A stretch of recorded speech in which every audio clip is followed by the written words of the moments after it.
এই সন্দেশের নাম কি? সন্দেশে মানে এমনি সন্দেশ, ওই আপনাদের যে ফেরিঘাটে বিক্রি করে ওই সন্দেশ, এলে কত করে বিক্রি করেন? 20 টাকা। 20 টাকা পিস। আর কেজি কেজি কত? 500। 500 টাকা কেজি। এটা কেবলই বানালেন না কখন বানাইছেন? বলে বানালাম কিনছি।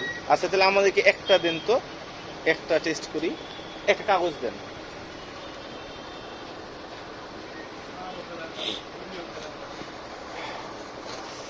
এটা হচ্ছে নওগাঁর সেই এটা কি দিয়ে তৈরি হয়, কি কি দিয়ে? ছানা, খেজুরের গুড়, চিনি। খেজুরের গুড়, ছানা আর চিনি, এই তিনটা জিনিস। হ্যাঁ, অনেকে বলে সন্দেশে আটা টাটা দেয়, সেখান এগুলো কিছু ইউজ করেন না তো আপনারা, না? তাহলে প্রতিদিন কি পরিমাণ বানান? 3 কেজি 4 কেজি। 3-4 কেজি বিক্রি হয়। ওই সামনে রাস্তার মেন রোড এগুলো মানে একটু বেশি বিক্রি হয় ওদের। ঠিক আছে, দেখি খাইয়ে দেখি।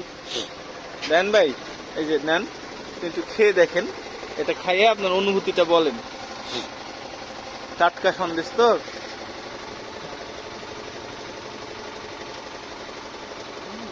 ভালো না? আচ্ছা আমি একটু এটা খাই।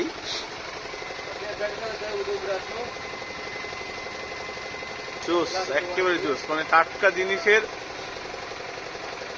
মুখটা একবারে ইয়ে হয়ে গেল, সেই জুস। আমরা একটা নিলাম, এর থেকে আবার 2 পার্ট হচ্ছিল, এটা নিলাম। মিষ্টি জিনিস অল্প খাওয়াই ভালো, আর ভালো জিনিস অল্প খাওয়া ভালো।